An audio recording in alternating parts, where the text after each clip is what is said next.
അതായത് ഈ സിനിമയ്ക്ക് ഓൾറെഡി ഇൻബിൽറ്റ് ആയിട്ട് ഒരു ഹൈപ്പ് ഉണ്ട്. നമ്മൾ എത്രയൊക്കെ ഹൈപ്പ് കൊടുക്കണ്ടെന്ന് വെച്ചാൽ ഹൈപ്പ് ഓൾറെഡി വരും. പക്ഷെ നമ്മൾ എന്താ പറയാ, വളരെ വീക്ക് ആയിട്ടുള്ള ഒരു റൈറ്റിംഗ് ആയിട്ട് തോന്നി.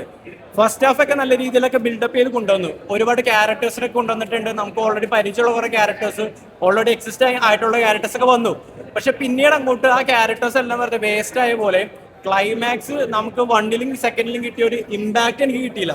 പലർക്കും പല അഭിപ്രായമായിരിക്കും. എനിക്ക് പേഴ്സണലി ആ ഒരു ഇമ്പാക്ട് കിട്ടിയില്ല. അതായത് നമ്മുടെ ജോർജ് കുട്ടി ഇങ്ങനെയൊക്കെ ചെയ്യുമോ, നമ്മൾ ഇതുവരെ കണ്ട് ശീലിച്ച ജോർജ് കുട്ടി ഇങ്ങനെ നല്ലല്ലോ എന്നൊരു ഫീല് വരും. മേ ബി പല സിനിമകളിൽ നിന്നുള്ള ഒരു ഇൻഫ്ലുവൻസ് കൊണ്ടായിരിക്കും അങ്ങനെ വന്നിട്ടുള്ളത്. ജോർജ് കുട്ടിക്ക് ജോർജ് കുട്ടിയുടേതായ ഒരു സ്വഭാവം ഉണ്ടല്ലോ, നമുക്കറിയാം ഇയാൾ ഇങ്ങനെയൊന്നും ചെയ്യില്ലായിരിക്കും. പക്ഷെ ആ രീതിയിലേക്കൊക്കെ കഥ പോകുന്നുണ്ട്. അപ്പൊ എനിക്ക് ആ ഒരു ഭാഗം എനിക്കൊട്ടും ഡൈജസ്റ്റ് ആയിട്ട് തോന്നിയില്ല. പല ക്യാരക്ടേഴ്സും ഇതേപോലെ അവരുടെ ഡിഫറെന്റ് ആയിട്ടുള്ള ക്യാരക്ടർ, അവരുടെ സ്വഭാവം മാറുന്നുണ്ട്. അപ്പൊ അതൊട്ടും കഥയിൽ അത്ര ഓർഗാനിക് ആയിട്ട് വന്നായിട്ട് എനിക്ക് തോന്നിയില്ല.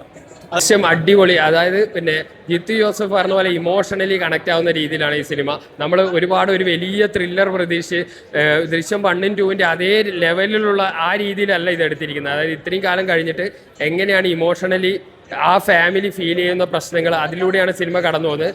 സിനിമ തുടങ്ങി ഒരു 10 മിനിറ്റ് മുമ്പ് തന്നെ നമുക്ക് ഇവർക്ക് എന്താണ് സംഭവിക്കാൻ പോകുന്നുള്ള ആ ഒരു ടെൻഷൻ അതെന്തായാലും നിലനിർത്താൻ വേണ്ടി പറ്റിയിട്ടുണ്ട്. അങ്ങനെ നല്ല ഫാമിലി ഇമോഷണൽ മൊമെന്റ് ഉള്ള സെക്കൻഡ് നല്ല ഇന്റർവെല്ലിൽ നമ്മൾ പ്രതീക്ഷിക്കാത്ത രീതിയിലുള്ള ഒരു കഥാപാത്രം വരുന്നുണ്ട്. അത് കഴിഞ്ഞ് അവസാനത്തെ 20 മിനിറ്റ് ഭയങ്കര ടെൻഷൻ നിറഞ്ഞ രീതിയിൽ തന്നെയാണ് സിനിമ അവസാനിക്കുന്നതും. നല്ലൊരു ടൈലന്റും ഈ സിനിമയ്ക്ക് ഉണ്ട്. അപ്പോൾ സിനിമയുടെ കഥയോ ഇതോ കൂടുതൽ അറിഞ്ഞ് കാണേണ്ട ഒരു സിനിമയല്ല ദൃശ്യം. നിങ്ങൾ 1ഉം 2ഉം കണ്ടു കഴിഞ്ഞ് ആ ഫാമിലിക്ക് ഇപ്പോൾ എന്താ സംഭവിക്കുന്നുള്ള വളരെ നാച്ചുറൽ ആയിട്ടുള്ള ഇമോഷണലി ടച്ചിങ് ആയിട്ടുള്ള സ്റ്റോറിയാണ് 3ാം ഭാഗത്തിൽ വന്നിരിക്കുന്നത്. എല്ലാവരും ഒരു മസ്റ്റ് വാച്ച് തിയേറ്റർ എക്സ്പീരിയൻസ് ആയിട്ടാണ് ദൃശ്യം 3 എല്ലാം ഓരോ സീനിലും ഓമാജൊക്കെ അടിക്കുന്ന സീനൊക്കെയായിരുന്നു. അടിപൊളിയായിരുന്നു എല്ലാം. 1, 2, 3 ദൃശ്യം പെർഫെക്റ്റ് ക്ലൈമാക്സ്. ഈ ആബ്സല്യൂട്ട് സിനിമ എന്നൊക്കെ പറയുന്ന ഒരു സാധനമായിരുന്നു. അടിപൊളിയായിരുന്നു. തൈര് ടിക്കറ്റ് എടുത്തു എല്ലാവരും. ഈ ഒരു ഫ്രാഞ്ചൈസിയിൽ നമ്മൾ എക്സ്പെക്ട് ചെയ്യുന്ന കുറെ കാര്യങ്ങളുണ്ട്. അത് ഈ സിനിമയിലേക്ക് വരുമ്പോൾ അത്രയ്ക്ക് നമുക്ക് കിട്ടിയില്ല. ഫസ്റ്റ് വരുമ്പോൾ ഫസ്റ്റ് ഒരു പീക്ക് പടമായിരുന്നു, എല്ലാം കൊണ്ടും ഓക്കെ ആയിരുന്നു. സെക്കൻഡ് വരുമ്പോൾ OTT എടുത്തുകൊണ്ട് മേക്കിങ്ങിൽ കുറച്ച് പോരായ്മകൾ ഉണ്ടായിരുന്നു. പക്ഷെ സ്ക്രിപ്റ്റ് അടിപൊളിയായിരുന്നു. ഇതിലേക്ക് വരുമ്പോൾ സ്ക്രിപ്റ്റ് ഭയങ്കര ലേസി ആയിട്ട് എനിക്ക് തോന്നി. ക്ലൈമാക്സിൽ ഒരു അരമണിക്കൂറിൽ കുറച്ച് കാര്യങ്ങൾ കാണിക്കാനായിട്ട് വലിച്ചു നീട്ടി. പിന്നെ ക്ലൈമാക്സിൽ അരമണിക്കൂറാണെങ്കിൽ നമുക്ക് അക്സെപ്റ്റ് ചെയ്യാൻ പറ്റിയില്ല. ഈ ഒരു ക്യാരക്ടർ ഇങ്ങനെ ചെയ്യുമോ, അല്ലെങ്കിൽ ഔട്ട് കൺവിൻസിങ് ആയിരുന്നില്ല. ക്യാരക്ടേഴ്സ് മൊത്തം തന്നെ മാറിപ്പോയി. ഇപ്പോൾ പല ക്യാരക്ടേഴ്സും ഫസ്റ്റിൽ കണ്ട ആൾക്കാരെ അല്ല ഈ ഒരു സിനിമയിലേക്ക് വരുമ്പോൾ. അപ്പോൾ വേറൊരു ഫിലിമായിട്ട് നമുക്ക് തോന്നി. എന്നാലും ഓക്കെയാണ്, എനിക്ക് വാച്ചബിൾ ആണ് പടം. എന്നാലും ഈ എക്സ്പെക്ട് ചെയ്ത അത്രയും വന്നില്ല പടം. കേട്ടോ നല്ല പഠിച്ചു തന്നെ ഇവിടെ വർക്ക് ജിത്തു ജോസഫിന്റെ ലാസ്റ്റ് വർക്കിനേക്കാളും ഒക്കെ അടിപൊളിയാണ്. എനിക്ക് ദൃശ്യ സീരീസിലെ ഏറ്റവും ബെസ്റ്റ് ആയിട്ട് തന്നെ പറയാം.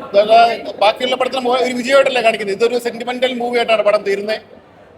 അത് പറയുന്ന പോലെ തന്നെ കുടുംബത്തിന് വേണ്ടി ഏത് അറ്റം വരെയും പോകുന്ന ജോർജ് കുട്ടി അടിപൊളി കേട്ടോ.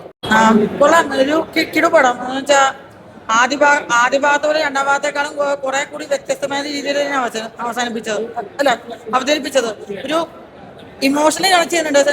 ജിത്തു ജോസഫിന്റെ പറഞ്ഞ പോലെ നല്ലൊരു ഇമോഷണലി കണക്ട് ചെയ്യുന്നുണ്ട്. എന്നാൽ നല്ലൊരു കിടിലൻ പഞ്ചുള്ള ക്ലൈമാക്സോടെ സിനിമ. ക്ലൈമാക്സ് സ്റ്റാർട്ടിങ് കുറച്ച് കഴിയുമ്പോൾ തന്നെ നമ്മള് കൈയടിച്ച് തുടങ്ങും. അതുപോലത്തെ രംഗങ്ങളാണ്, അങ്ങനത്തെ സീന സൂപ്പറാ.